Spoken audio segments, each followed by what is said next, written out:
Minsan, ang pinakamagandang plano ay yung walang plano. Kanina, naramdaman ko lang na parang kailangan kong lumabas. Kaya heto, nag-decide akong mag-walking. Ang destinasyon ko ngayong araw ay ang Shonan Daira. Sabi nila, masarap daw mag-isip-isip at magpahinga rito, kaya subukan natin. Habang naglalakad, napansin ko yung maliliit na bagay na madalas nating malampasan kapag nagmamadali tayo. Ang sarap sa pakiramdam ng simoy ng hangin at yung katahimikan ng paligid. Hindi naman kailangan lagi mabilis ang takbo ng buhay, di ba? Minsan, okay lang na mag-slow down at i-enjoy lang ang bawat hakbang. And finally, nandito na tayo!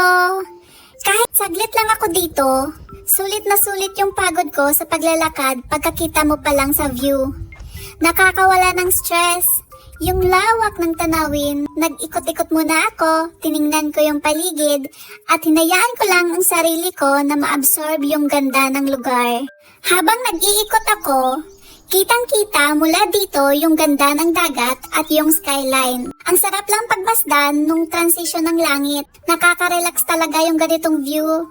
Parang nakakalimutan mo lahat ng isipin sa baba. Minsan talaga, kailangan lang natin ng sandaling me time para makapag-recharge. Hindi kailangang malayo, hindi kailangang magarbo.